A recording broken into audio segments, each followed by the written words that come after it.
গোলাপের চাষ করেছিলেন। সেই গোলাপের খুশবু থেকে নাম দেওয়া হয়েছিল খোশবাগ। খোশবাগ অর্থাৎ আনন্দোদ্যান।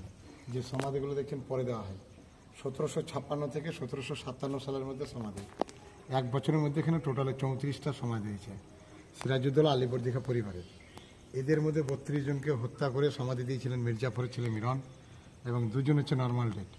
সেটা হচ্ছে আলীবর্দী খাঁ বয়স্ক হয়ে মারা যান, আর সিরাজউদ্দৌলার স্ত্রী লুৎফুন্নেসা বেগম উনি পাগল হয়ে মারা যান।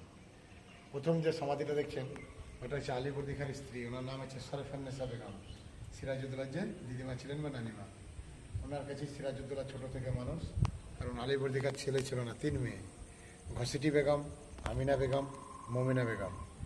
দ্বিতীয় সমাধিটা হচ্ছে ঘসিটি বেগম, সিরাজউদ্দৌলার বড় মাসি, যে সিরাজউদ্দৌলা পলাশির যুদ্ধের ব্যাপারে মেন ষড়যন্ত্র করেছিলেন ঘসিটি বেগম। ইতিহাসে নাম পাবেন মেহেরুন্নেসা। পাশেরটা নাম হচ্ছে আমিনা বেগম, সিরাজউদ্দৌলার মায়ের সমাধি। আর এই চারিপাশে পাঁচিল দিয়ে ঘেরা 3টে মহিলাদের সমাধি। পর্দার বাইরে বেরান না বলে এটা পর্দার সিস্টেম দেওয়া আছে।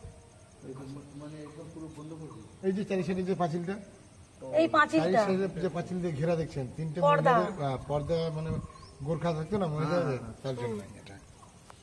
চলুন ডান দিকে সিঁড়ি দিয়ে নামুন।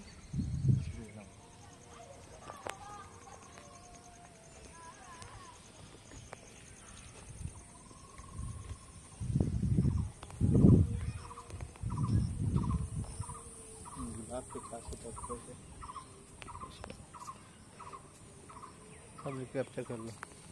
হ্যাঁ, ওরই কথা করছে। এই বেদিটার মধ্যে ছোট বড় মিলিয়ে 17টা সমাধি আছে। পলাশির যুদ্ধ হয়েছিল 1757 সালে 23শে জুন সিরাজউদ্দৌলার সাথে। যুদ্ধের পর সিরাজউদ্দৌলা যখন পরাজয়ী হয়ে যায় তখন ছদ্মবেশে মুর্শিদাবাদ ছেড়ে চলে যাচ্ছিলেন নদীর পথে। মির্জাফরের ছেলে মিরন ঘোষণা করলেন যে সিরাজউদ্দৌলাকে ধরিয়ে দিবে তাকে 1000 একটা স্বর্ণ মুদ্রা পুরস্কার দেওয়া হবে। সিরাজউদ্দৌলা যখন ছদ্মবেশে নৌকাপথে চলে যাচ্ছিলেন, সিরাজউদ্দৌলা পায়ে যে নাগরার জুতো ছিল সেই জুতোটা দেখে চিনতে পেরে যায় মাঝি। ওনার ইতিহাসে নাম বলা হয় দানেশ ফকির। উনি মির্জাফরের ছেলে মিরনকে খবর দিয়ে সিরাজউদ্দৌলাকে ধরিয়ে দিয়েছিলেন। এবার মির্জাফরের ছেলে মিরন যখন সিরাজউদ্দৌলাকে বন্দি করে রেখেছিলেন মির্জাফরের বাড়িতে, 17 জন সিরাজউদ্দৌলার আত্মীয় স্বজন এরা খবর পেয়ে এসেছিলেন মুঙ্গের পাটনা থেকে, কেউ এসেছিলেন ঢাকা থেকে মির্জাফরের বাড়িতে বন্দি অবস্থায় সিরাজউদ্দৌলাকে দেখা করতে।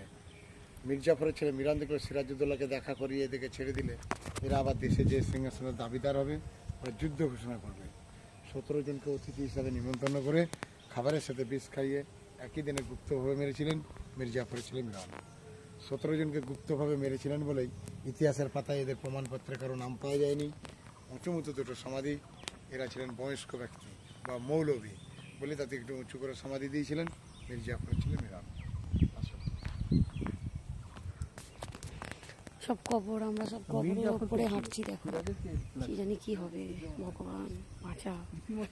দেখো সব কবর, এগুলো সব মানুষকে কবর দেওয়া হয়েছে। দাদুর বোন, দাদুর বোন।